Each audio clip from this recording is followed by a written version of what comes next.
À l'écoute de l'ERTM, il est 13h à Bougouni, la même heure partout au Mali.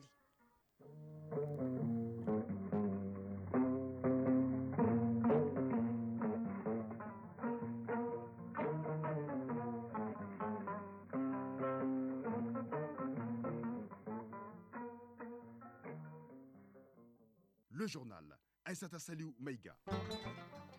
Mesdames et messieurs, bonjour et merci de choisir l'ERTM pour vous informer.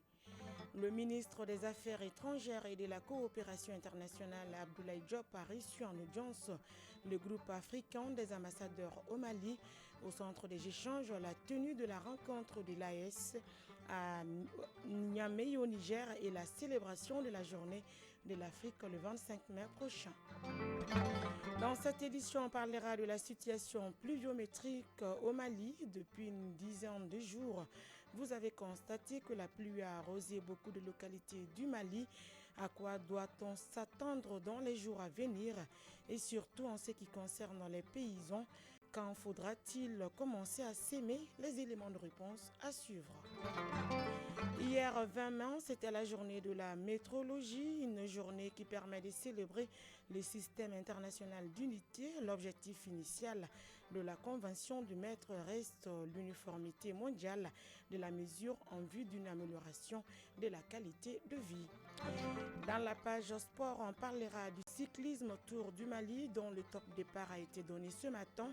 Des cyclistes venus de 6 pays rouleront au nom de l'intégration africaine. Ils sont déjà en route pour Bougouni.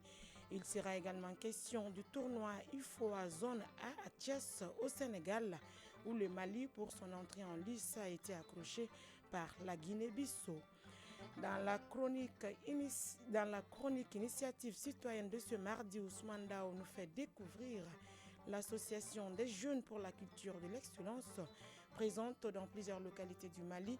Cette association apporte une assistance permanente aux élèves en situation de précarité et de difficultés scolaires. Mesdames et messieurs, une fois de plus, bonjour et bienvenue aux informations. Je vous le disais à l'instant dans les titres, le groupe africain des ambassadeurs au Mali salue la bonne organisation du dialogue intermalien pour la paix et la réconciliation nationale et félicite le président de la transition, colonel Assimi Goïta, pour l'initiative. D'autres sujets portant sur l'actualité sous-régionale, comme la tenue de la rencontre de l'AES à Niamey au Niger, ont été évoqués lors de l'audience que le ministre des Affaires étrangères et de la coopération internationale, Abdoulaye Diop, a accordé au groupe à sa demande. La rencontre a été également l'occasion pour aborder la célébration de la journée de l'Afrique le 25 mai prochain. Nous vous proposons d'écouter l'ambassadeur du Tchad au Mali, Kalzebe Neldi Gingara Majimta et doyenne du groupe africain des ambassadeurs au Mali. Elle est interrogée par Mamari Kone. Adresser nos félicitations au gouvernement malien par rapport à l'organisation et la tenue réussie du dialogue intermalien pour la paix et la réconciliation et exprimer notre fierté par rapport à la maturité du peuple malien qui veut vraiment se mettre ensemble, se parler pour que la paix définitive et véritable revienne au Mali. Nous avons beaucoup apprécié cela. Le ministre en a profité aussi pour nous parler de l'AES. Le deuxième point, c'était aussi pour informer le gouvernement malien et le ministre que le groupe africain entend célébrer cette journée. Le mois de mai étant le mois de l'Afrique, nous voulons faire une célébration. Toutes les ambassades africaines représentées ici vont être là au rendez-vous avec des stands de chaque pays où nous allons présenter les mets. Nous avons l'art culinaire en Afrique est indescriptible. Nous avons beaucoup de choses. C'est vrai, il y a des choses qui se ressemblent, mais nous allons organiser cet événement-là à l'ambassade de la Libye. Et ça va être l'occasion vraiment de brassage avec nos frères et sœurs maliens qui nous accueillent avec beaucoup de joie dans ce pays frère. La saison des pluies s'est bel et bien installée au Mali depuis une dizaine de jours maintenant. Qu'en est-il de la situation? À quoi doit-on s'attendre dans les jours à venir? Et surtout en ce qui concerne les paysans, Quand faudra-t-il commencer à s'aimer? Une de nos équipes de reportage dirigée par Abibatou Dit Kounyandiakité était à Mali Météo pour en savoir plus. L'hivernage s'est installé il y a 10 jours. Alors qu'une bonne partie du nord n'a pas reçu une seule goutte de pluie, certaines localités du sud reçoivent des quantités modérées à fortes. Il s'agit notamment des régions de Bougouni, Sikasso, Ségou, Nara, Nioro, Mopti, jusqu'à la partie nord de celle de Tombouctou. Bakary Mangane, chef bureau prévision et alerte météorologique à Mali Météo. Cette situation est due à des formations isolées, des orages isolés. Il faut entendre que ça dépend des conditions naturelles et ça dépend aussi du FIT, le front intertropical, qui est en train de fluctuer à ce moment-là. Il fait un saut de mousson, et ce qui fait que certaines localités sont privilégiées que d'autres. La situation va s'améliorer au fur et à mesure quand nous rentrons au mois de juin, notamment à partir de la dernière décade du mois de juin. Donc la saison va s'installer définitivement. Il n'y a pas lieu de s'alarmer pour le moment. La vigilance reste de mise. Bakary Mangane. Les risques d'inondation sont vraiment réels cette année pour toute la saison, notamment la frange, la période de juillet, août, septembre. Donc cette période, ça trouve que la saison a atteint son pic et qu'il y a de fortes quantités vont tomber et dans la majeure partie du pays. Maintenant, ce qu'il y a encore qu'on peut ajouter, ça c'est par rapport à l'action foutre. Déjà, il faut signaler que depuis le début maintenant, à ces jours-ci, la localité de Koutiala et notamment le village de Sunkolo, nous avons enregistré quelques cas de foudre jusqu'à des pertes humaines. On a eu 3 morts, ensuite 1 mort. Donc c'est une zone à surveiller. En tous les cas, pour une bonne récolte cette saison, les producteurs doivent respecter les consignes. Bakary Mangane, chef bureau prévision et alerte météorologique à Mali Météo. C'est vrai que la saison commence timidement, c'est normal. D'abord, les localités qui reçoivent plus de pluie, il faut tenir compte du critère 20-5-5. Ça veut dire quoi? Ça veut dire que lorsqu'ils ont reçu une bonne quantité de pluie, dans un premier temps, et plus de 20 mm, et que la décade à venir, ils auront 5 mm au moins, et que la décade qui viendra encore, 5, déjà ils peuvent commencer à semer. Lorsque ce critère n'est pas atteint, ça veut dire que le paysan ne doit pas semer d'abord. La saison des pluies devrait continuer jusqu'à la première décade du mois de novembre, nous indique Mali Météo. Hier 20 mai, c'était la journée de la météorologie. À cette occasion, l'une de nos équipes est allée à la rencontre de certains particuliers évoluant dans la vente d'articles divers, des produits dont l'écoulement nécessite l'usage d'un instrument de mesure. Difficile de se prononcer sur l'état de ces instruments. Cependant, le directeur général adjoint de l'Agence malienne de météorologie affirme que certains parmi eux font objet de saisie lors des opérations de contrôle pour faute de conformité. Tchemoko Konate. Drissa Koulibaly, un jeune déscolarisé précoce et vendeur de riz. Un commerce qu'il exerce depuis environ 5 ans ici à Yirimayo, un quartier de la périphérie de Bamako. À ce jour, il dit disposer d'un stock estimé à 40 tonnes. Aussi, il dispose d'une balance dont il se sert pour peser la quantité contenue dans un sac qui est de 50 kg. Moussa Koulibaly, vendeur de riz. Nous ne vendons que du riz Gaminyaga qui provient de Nyonou. Les sacs fait 50 kg. Les prix varient entre 23 500 et 24 500. Les 50 kg ne souffrent d'aucune équivoque. Comme le jeune Koulibaly, ils sont nombreux les particuliers à faire carrière dans la vente des produits devant nécessairement passer par un instrument de mesure. C'est le cas en l'occurrence d'un vendeur de ciment que nous avons rencontré dans une quincaillerie à quelques encablures du vendeur de riz. Difficile pour nous de nous prononcer sur la conformité de ces instruments de mesure. Toutefois, le directeur général adjoint de l'Agence malienne de la météorologie nous apprend que certains d'entre eux ne respectent point les normes définies par la réglementation en vigueur. Dans ce cas précis, le vendeur subit la rigueur de la loi. Drissa Dao, directeur général de l'Agence malienne de la météorologie. Il y a 2 mesures. Premièrement, on commence par soit la saisie ou bien le scellé de l'instrument. Parce que si un instrument n'est pas conforme, il faut d'abord empêcher le propriétaire de l'utiliser. Donc on procède au scellement de l'instrument. Et la deuxième action, c'est les sanctions, des sanctions qui peuvent suivre. Des pénalités que vous pouvez payer, tout comme il y a des procédures judiciaires à engager si l'infraction est très grave. Allusion à titre d'exemple au dérèglement délibéré de l'instrument entraînant d'énormes pertes chez les consommateurs. Outre les instruments de mesure, les produits préemballés comme le sucre n'échappent pas à l'attention des équipes de contrôle. Drissa Dao. Le kilo de sucre dont vous faites allusion est un produit préemballé parce que le kilo est pesé à l'absence du consommateur. Donc lui, il vient, il demande 1 kilo, le boutiquier prend le kilo, il lui donne. Maintenant, au moment où le boutiquier est en train de faire le conditionnement de ces 1 kilo, il a fait délivrer, au lieu de donner 1 kilo, il a donné 900 grammes. Lors des opérations, nous aussi, nous avons d'autres étalons en dehors de l'appareil que le boutiquier a. Nous venons, nous demandons, on vérifie d'abord la balance. Après, on utilise notre propre balance pour vérifier les kilos de sucre. En cas de non-conformité, le stock est immédiatement saisi avant d'engager une procédure judiciaire. Ces opérations de contrôle s'élargissent notamment aux stations d'essence, aux hôpitaux et aux compteurs d'eau et d'électricité. En troisième région, la commune rurale de Zanferebougou, dans le cercle de Sikasso, a abrité hier les activités de la campagne d'information et de sensibilisation de proximité dans le cadre de la prévention et la prise en charge des cas de violence basés sur le genre. Femmes et filles en tant qu'actrices incontournables pour le développement, c'est le thème retenu pour la campagne d'information et de sensibilisation de proximité sur les violences basées sur le genre. Yuru Baladjabate pour les détails. Femmes et filles en tant qu'actrices incontournables pour le développement, c'est le thème de la campagne d'information et de sensibilisation de proximité sur les violences basées sur le genre. Et c'est la commune de Zanferebougou dans le cercle de Sikasso qui est choisie pour abriter l'événement. L'activité est organisée par le projet Autonomisation des femmes et dividendes démographiques au Sahel, Suède-Mali. Siaka Doumbia, coordinateur du consortium Djigifa. Selon le système d'information GBV-IMS également, au moins 14 264 incidents de VBG ont été rapportés en 2022.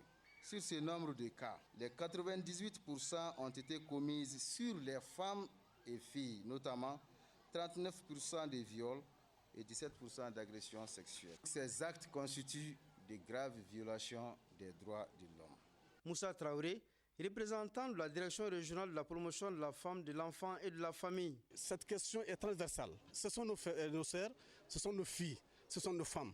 Donc pratiquement toutes les structures sont concernées, toutes les couches sont concernées. Chacun à son niveau doit pleinement jouer sa partition pour qu'on diminue quand même ces cas de violences basées sur le genre dans nos communautés. Avec une population de 10 146 habitants, dont 5 302 femmes, la commune de Zanferebougou ne fait pas exception aux cas de violence à l'endroit des femmes et des filles. Porno Barayogo, maire de la commune rurale de Zanferebougou.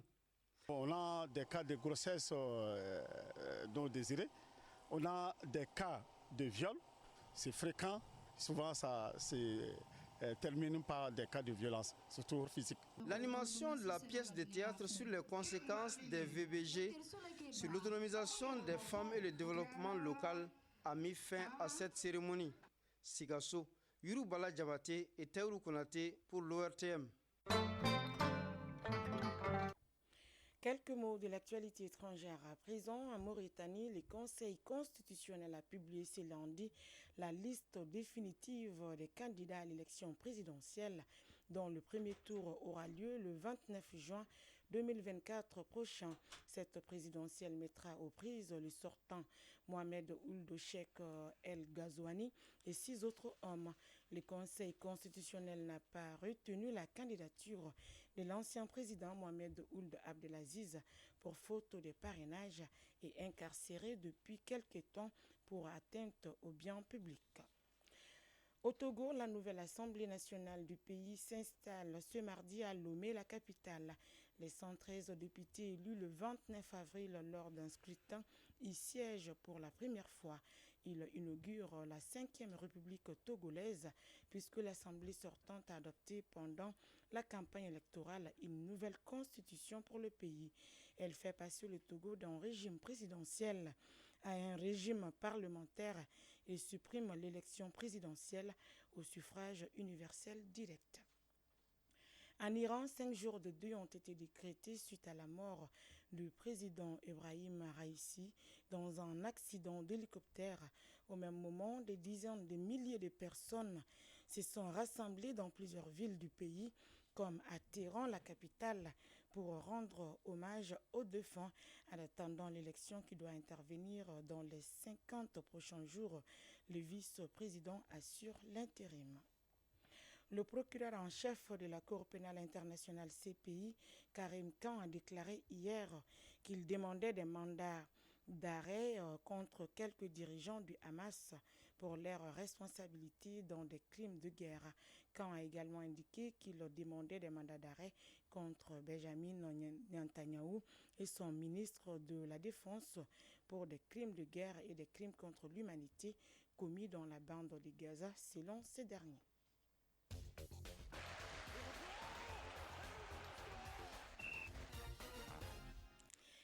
L'actualité sportive, c'est avec vous, Siragatou Sissé. Bonjour. Bonjour, Esther Salut-Mega. Cyclisme autour du Mali, le top départ a été donné ce matin. Les cyclistes sont en route pour Bougouni. Oui, ils sont en train d'avaler des kilomètres sur l'axe Bamako-Bougouni, distant de 144 kilomètres.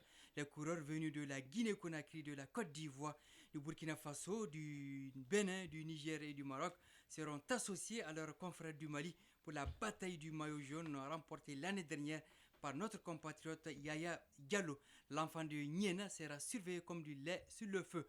Une des étapes passerait par Niena, tout un symbole pour l'étoile montante du cyclisme malien. Football, c'est parti depuis hier pour le tournoi IFOA Zone A à Thiès au Sénégal. Le Mali, pour son entrée en lice, a été accroché par la Guinée-Bissau. Un but partout, c'est le score final. Les Aiglons du Mali débutent le tournoi par un nul. Hier, dans ce même groupe A, le Sénégal, grandissime favori à sa succession, a pris le dessus 2-0 sur la Gambie. À suivre demain mercredi, Mali-Gambie et Sénégal-Guinée-Bissau. Le dernier match du Mali est prévu le 24 mai face au Sénégal. L'équipe du Mali, fille des moins de 20 ans, prépare les éliminatoires de la CAN de la dite catégorie. Championnat national de Ligue 1, le Djoliba AC a été couronné hier champion du Mali saison 2023-2024 à des journées de la fin de l'exercice. Oui, hier au compte de la 28e journée de Ligue 1, le Djoliba AC a battu le COB 3-1. Avec 63 points, les rouges du technicien Demba Mamadou Traoré sont officiellement champions du Mali saison 2023-2024 à 2 journées de la fin des débats devant les Blancs du Stade Malien de Bamako 56 points et les Scorpions de l'AS 48 points champions sortant. Au bas de l'échelle, l'AS Black Star de Badalabougou est pour l'instant relégué en deuxième division, 16e 21 points après sa défaite 4-3 face à l'Union sportive de Bougouba. Il reste donc 2 places à distribuer entre 4 clubs. L'AS Police 12e 29 points, le COB 13e 28 points, Arsenal Talent Sportif de Koro ATS 14e 27 points et l'Union sportive de Kita 15e 24 points. Pour ce qui est du palmarès du championnat national, le Stade Malien de Bamako a 20 titres, le Djoliba c'est 15 et l'ASRL 4. Merci Siragatou Sissé pour toutes ces informations sportives. Initiative citoyenne. Le développement par nous-mêmes. L'association des jeunes pour la culture de l'excellence, comme son nom l'indique, est orientée sur l'éducation. Présente dans plusieurs localités du pays, elle apporte une assistance permanente aux élèves en situation de précarité et de difficultés scolaires. Cette association a plusieurs cordes à son arc pour que les enfants puissent surmonter les difficultés. On peut en citer les cours de remédiation, les cours entre les élèves pour que les enfants comprennent l'importance des études dans la vie.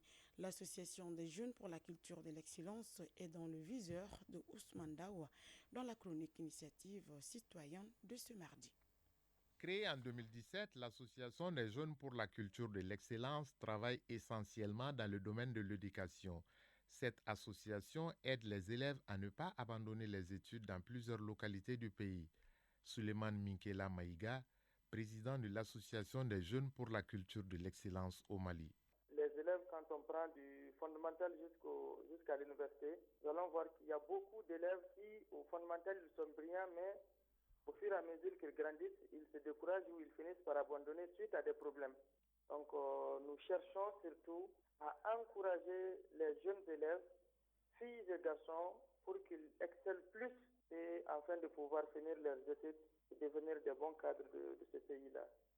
Pour maintenir la cadence et faire en sorte que les élèves n'abandonnent pas les classes, l'association a une stratégie. Voir en réalité qui sont les meilleurs et ce qu'il y a lieu de faire pour ceux qui ne le sont pas. Donc ça, c'est un premier travail que nous faisons. Le deuxième, c'est de donner des prix d'encouragement à tous les meilleurs élèves dans les zones où nous évoluons. Et en plus de ça, nous faisons des campagnes de sensibilisation et de distribution de kits scolaires. Et en plus, il y a la prise en charge des enfants démunis. Nous passons d'école en école pour recenser les enfants démunis. Il s'agit de prise en charge en matière de l'école. Leurs frais d'inscription, leur donner les fournitures scolaires, faire le suivi. Autre combat de l'Association des jeunes pour la culture de l'excellence, c'est de faire en sorte que le taux de scolarisation des filles augmente. Faire de telle sorte que les filles également aient les mêmes chances à l'école que les garçons, pouvoir finir leurs études et devenir également des cadres. Parce que chez la jeune fille, au fondamental, vous allez voir en première année, deuxième année, elles sont 100, mais avant d'arriver au bac, elles ne sont que 10 ou 20. L'association fonctionne sur fonds propres et bénéficie du soutien et de l'accompagnement des autorités scolaires et des collectivités territoriales de ces zones d'intervention. Mais cela est insuffisant, c'est pourquoi elle demande l'appui d'autres partenaires pour bien mener ses missions. Aujourd'hui, en réalité, il y a beaucoup d'associations. Les partenaires, quelque part, ont peur de se lancer dans les partenariats avec les associations parce qu'on se dit que il y a beaucoup d'associations qui ont pris d'argent, ils sont disparus avec. Mais le plus grand problème, c'est au niveau de la jeunesse elle-même. Parce qu'aujourd'hui, quand on demande de travailler au niveau de l'école, les gens pensent que c'est une perte de temps. Parce que quand on parle de l'école, on ne gagne pas quelque chose dedans. De sa création à nos jours, l'Association des jeunes pour la culture de l'excellence a permis aux élèves dans les localités où elle intervient d'être rigoureux dans le travail. Suleiman Minkela Maïga, président de l'Association des jeunes pour la culture de l'excellence au Mali. Du fait que les enfants sont motivés, ils se préparent en amont avant l'arrivée du concours. Et il y a une vraie compétition entre ces jeunes élèves-là. Donc je pense que ça, c'est un impact parce que ça pousse les enfants à plus vers la réussite, vers le travail. Aujourd'hui, cette jeune association compte sur un vrai partenariat entre elle et l'administration scolaire pour relever les défis et résoudre les problèmes en milieu scolaire. Point final à cette édition qui vous a été présentée par Issata Saliou Maïga. Sa mise en onde a été assurée par Alimata Ouattara, mise en ligne Sékou Traoré, réalisation Souma Ouaïdara, coordination Ousmane Daoua. Merci d'avoir été des nôtres et à très vite sur les antennes de Radio Mali pour d'autres informations. D'ici là, prenez bien soin de vous et des autres.